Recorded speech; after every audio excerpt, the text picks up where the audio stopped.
দিনটা ছিল 5ই মে, সবাই মিলে একসাথে রওনা হলাম। সো হ্যালো এভরিওয়ান, আমি টুম্পা। আমার নতুন আরও একটা ব্লগে তোমাদের সবাইকে ওয়েলকাম। আশা করছি তোমরা সবাই বেশ ভালো আছো, আর এদিকে তোমাদের ভালোবাসা আর আশীর্বাদে আমরাও কিন্তু অনেক ভালো আছি। তাহলে চলো ভিডিওটা এখান থেকেই শুরু করা যাক।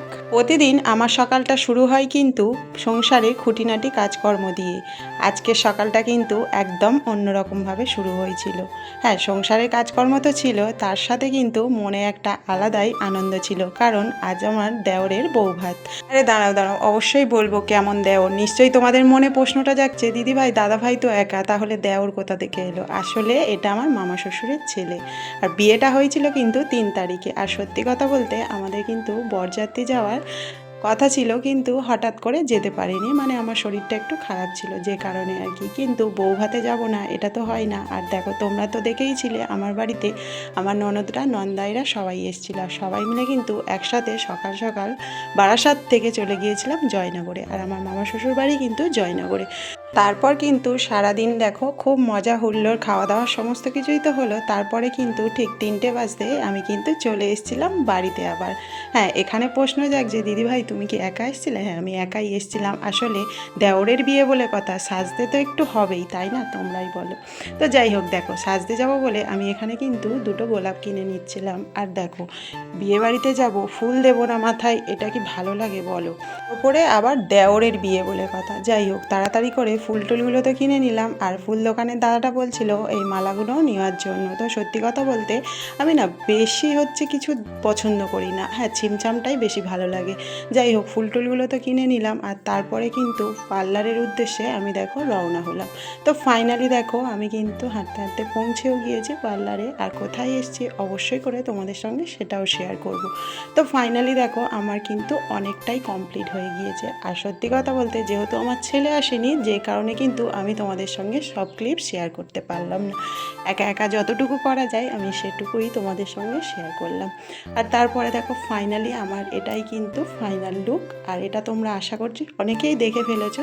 যাই হোক, সাজটা কিন্তু আমার অসাধারণ লেগেছে। আর সত্যি কথা বলতে বিয়েবাড়িতে যাওয়ার পরে সবাই না বলেছে ভীষণ ভালো হয়েছে, ভীষণ পরিমাণে ভালো হয়েছে। আর মেকআপটা সত্যি কথা বলতে একদম আমার স্কিনের সঙ্গে ম্যাচ হয়ে গিয়েছিল। আর সত্যি কথা বলতে ওর রেঞ্জটাও কিন্তু অনেকটা কম। তোমরা চাইলে বা তোমাদের যদি ভালো লাগে আমার সাজটা, তোমরা কিন্তু ওর সঙ্গে কন্ট্যাক্ট করতে পারো। আমি আগের একটা ভিডিওতে ওর কিন্তু নাম্বার দিয়ে দিয়েছি। আর দেখতেই তো পারছো তোমরা আমাকে কতটা সুন্দর লাগছে। সত্যি কথা বলতে প্রথম আয়না দেখার পরে আমি না নিজেকে চিনতেই পারছিলাম না। সত্যি কথা বলতে পরবর্তী বিয়েবাড়িগুলোর জন্য আমি তো ওকে বুকিং করেই ফেলেছি। তো তোমরাও যদি চাও ঝটপট করে ওকে কিন্তু বুক করে ফেলতে পারো তোমাদের স্পেশাল দিনটাকে আরও স্পেশাল করার জন্য। যাই হোক, ফাইনালি দেখো আমি কিন্তু বারাসাত থেকে জয়নগরে চলে এসেছি। এসেই দেখো আগে বউয়ের সঙ্গে একটু দেখা করে নিলাম। আর তারপর কিন্তু ননদ নন্দাই সবার সঙ্গে কিন্তু দেখা করে আমরা দেখো আইসক্রিমও খেতে শুরু করে দিয়েছি। এদিকে কিন্তু আরও বিভিন্ন রকম স্টল ছিল, আইসক্রিমের স্টল ছিল, ফুচকা স্টল ছিল, ওদিকে পকোড়া ছিল, কফি ছিল, অনেক কিছুই ছিল। তো দেখো আইসক্রিমটা খাওয়ার পরে আমি কিন্তু এখানে ফুচকা খেতে চলে এসেছি। সত্যি কথা বলতে ফুচকাটা কিন্তু দারুণ হয়েছিল। আর এই দেখো আমরা কিন্তু সবাই মিলে একসঙ্গে খাচ্ছিলাম। মেয়েরা তো এমনিতেই ফুচকা খেতে ভালোবাসে, মানে ফুচকা লাভার বলতে পারো। আর তার সাথে যদি এরকম বিয়ে বাড়িতে ফ্রিতে ফুচকা খাওয়া হয়, তো যাই হোক, ফুচকাটা খাবো ভেবেও 4টের বেশি আর খেতে পারিনি, কারণ ওই যে বাড়ি আসার একটা তাড়া আছে। আর দেখো দেখতে দেখতে কিন্তু খেতেও বসে গিয়েছি। সত্যি কথা বলতে সেভাবে স্টার্টারের জিনিস কিছুই খেতে পারিনি।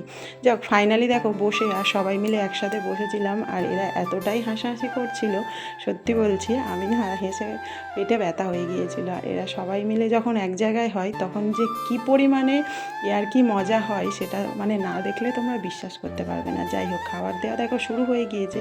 আর এখানে মোটামুটি আমরা কিন্তু সবাই বসেছি। আর আমাদের পিছনের সিটটাই কিন্তু আমার বড় নন্দাই, মেজ ননদ, ছোটো ননদ, নন্দাই সবাই বসেছে।